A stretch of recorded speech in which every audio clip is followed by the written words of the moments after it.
Welcome back to another episode of Rock Boys Football. Dill, you make no mistake about it. The biggest storyline for this Michigan program heading into 2024, that quarterback battle. And I think, what's so fascinating about the quarterback battle, I think a couple months ago, a lot of Michigan fans, including ourselves, kind of penciled in Alex Orji as the quarterback one of this Michigan offense in 2024. Now we arrive at fall camp. It sounds like not only is this Michigan quarterback battle wide open, it sounds like there's a lot of buzz around Jack Tuttle's name as being the leader of this offense heading into 2024, a guy that, we haven't talked a ton about. He was not healthy during spring, kind of flew under the radar. Let's dive into Jack Tuttle and talk about, one, what he brings to this Michigan program. But again, I think the most important conversation is, what is Michigan looking for this offense to look like? And do they want that high ceiling quarterback or do they want a high floor quarterback, given how good this Michigan run game and defense will be around the quarterback position? I think that's the conversation that Sherrone Moore and Kurt Campbell have. I mean, it is the most important conversation in terms of determining who's going to be your starting quarterback. Fired up to get into this one, Dill. Before we do, one, to the Michigan fans listening, I know every single Michigan fan has a quarterback in mind that they want to see run this offense. The boys do too. Would love to hear your thoughts, your opinions, who you want to see as quarterback for this Michigan program in the comment section.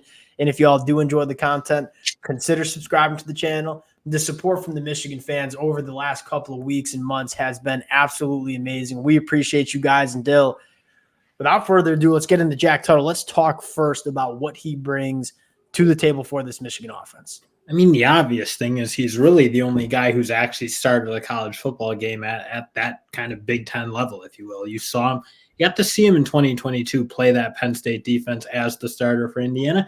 And frankly, I think he acquitted himself nicely. And you didn't necessarily see a ton of elite traits, elite play, if you will, but very composed, very in control of that game, was doing a good job distributing the ball on time, getting it out of his hands, and not being a negative to his team.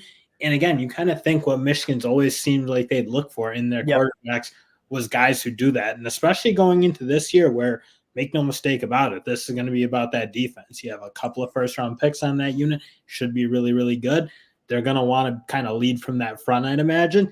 And again, Jack Tuttle could be, I think, theoretically be that guy who doesn't make a ton of mistakes, almost gives you what Cade McNamara gave you. Yeah, and I think one of the things that is going to be really important before we dive back into Jack Tuttle is, what does this Michigan offensive line look like? Is this a Michigan offensive line that is going to be able to road grade and move the football? We both kind of think it is, right? Again, it's a lot of new faces on the offensive line, but a lot of guys that we think are going to be really good football players. So I think one of the things Sherrone Moore, Kurt Campbell might be looking at is, hey, we kind of know that this Michigan defense is going to be one of the best, if not the best unit in the country. How much can we rely on that run game, and how much do we need to lean on a quarterback is one of those conversations you have to have. But circling back to Jack Tuttle, Dill, it starts with experience. You talk about high floor. There's not a lot of experience in this Michigan quarterback room. I mean, Jack Tuttle has attempted 199 passes in his career.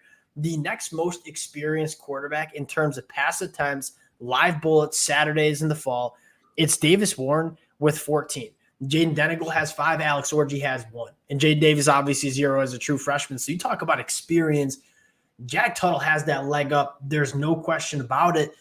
We've seen a lot of quarterbacks going into their 5th, 6th, 7th years have a lot of success, right? Dylan Gabriel, Bo Nix, and Michael Penix. Now, granted, Jack Tuttle hasn't played as much as Michael Penix, Dylan Gabriel, and Bo Nix. That being said, Jack Tuttle has been within this Michigan offense. He's been at a college football landscape for a very long time. You got to think that that experience is going to mean something for him going into his 7th year of college football, because we've seen it mean a lot for a lot of other quarterbacks who have the experience that Jack Tuttle has.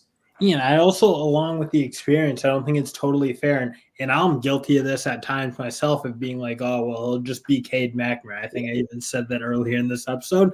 We don't really know what he can be, honestly. Because what you said, it's like, yeah, he's been in college football forever, but has backed up some really, really good quarterbacks, Penix, JJ, obviously, at Michigan, and he's been injured. So you don't really get to know what exactly is. But you look at that high school ranking, obviously there was something the scouts liked about him. There was some kind of upper-level talent, if you will, that got him to that ranking. Again, he hasn't really gotten a chance to – Well, I don't want to say just not gotten a chance. He hasn't shown it at the college level. He hasn't really shown it even in the games. But you might be right that he hasn't gotten the chance totally because, again, he just sat behind Michael Penix at Indiana, J.J. McCarthy at Michigan. He sat behind 2 top 10 NFL draft picks. Now, has he had his opportunities in the past? Yes, he has, but he hasn't really stayed healthy.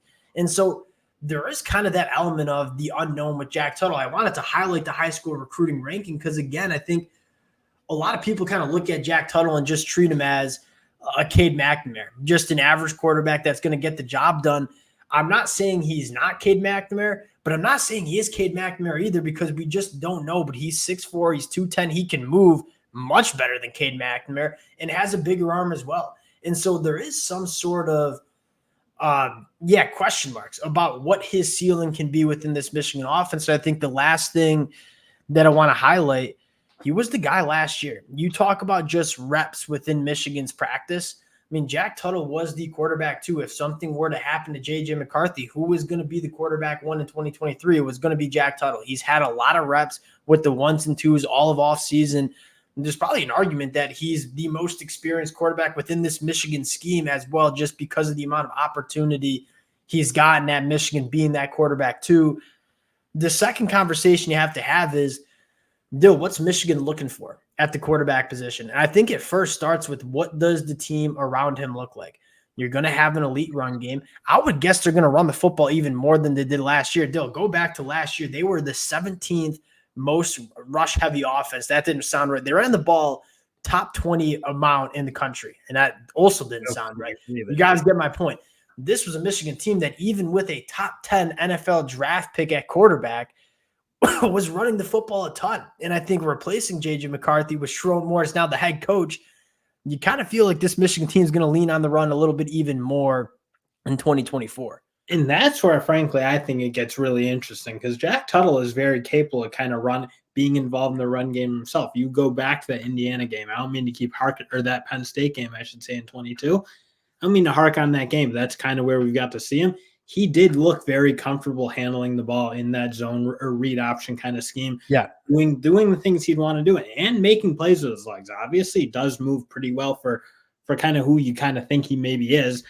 But I do think at the end of the day, if you're like talking who's most beneficial to this run game, it's obviously Alex Orji. Because frankly, Alex Orji is the only quarterback who I think is proven at the college level that he has an elite trait. And I think from what we've seen from Alex Orji running the football, he runs it at an elite level. So we had a couple Michigan fans in the comments section over the last couple of weeks as we've talked about it, make some really good points. Now, on the surface level, Alex Orji obviously makes this Michigan rushing offense the most dangerous. I don't think anyone's going to question that. That being said, if Alex Orji doesn't show that ability to effectively push the ball down the field when he's asked to, it might make this Michigan offense even harder to run the football when you're seeing those 7-8-man boxes because opposing defenses aren't really nervous about this Michigan football team pushing the ball down the field. So the conversation with Alex Orji is that if he emerges as a quarterback that can push the football down the field, he's going to be the quarterback 1 because of what he can bring to this Michigan offense with his legs. That being said, if he doesn't show that ability, you go back to Alex Orji as a senior coming out of high school. Again, we've only seen him throw one football during his collegiate career. You go back to the senior year of high school, Dill, his completion percentage was 51%. That is extremely low at the high school level. We're not saying Alex Orji didn't get better. There's a very good, very real possibility that he's a significantly better passer of the football than what we saw during his senior year of high school. That being said, we kind of talked about this a couple different times over the summer. If Alex Orji is not a guy that can allow this Michigan offense to be two-dimensional, you got to just think it puts a ceiling on this offense because you can't beat Texas or Oregon or Ohio State being a one-dimensional offense. And I agree with that. Obviously, like I feel like that's almost what a lot of Michigan fans go to when I hear like who should be the starter. Almost, I feel like not everyone, but I do feel like there's a lot of Alex Orji can't throw. It's like, well, we don't know but who knows about any of these quarterbacks? Yeah. I think there's so many questions. People like again, they probably get in their camps. That's just that's how fans kind of live. You get who you want to see. I've been entrenched in the Alex Orji camp since January. And again, I have too, because frankly, I kind of look like I want to shoot the shot, if you will. I think Alex Orji makes me think like, well, Again, I think Michigan's going to be a really good team. I do think there's probably going to need to be some elite level quarterback play if they're going to win national title. And again, I think they can be really competitive just because their defense sets a natural floor on that team. But I kind of look losing that many guys, both sides of the ball, defense, offense.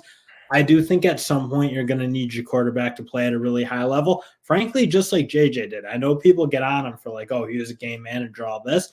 But when there were big games, Ohio State, Alabama, making plays with his legs, making big throws when he needed to, he was elevating that team. He was a huge part of that.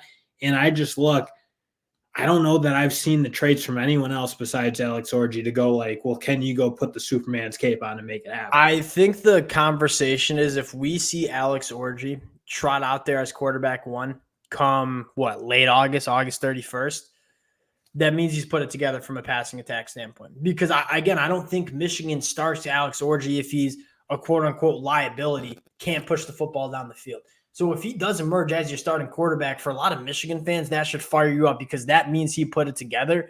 That means he's a quarterback that they can trust pushing the ball down the field. And if that's the case with Alex Orji's ability to run the football, that is probably the highest ceiling for this Michigan offense. And also, if you beat out a guy like Jack Tuttle, who, again, I think is a solid quarterback, I think there's a lot of Big Ten teams that would take Jack Tuttle as their starting quarterback. That's probably a good sign as well. We'll cut it there. Again, there's so much that's going to come out over the next couple of weeks. Not really only the quarterback battle, but there's definitely a bunch of different position battles that the boys are fascinated about within this Michigan program. We'll cover it all. Again, appreciate the Michigan fans rocking with the fellas. If y'all do enjoy the content, consider subscribing to the channel, and we'll talk to y'all later.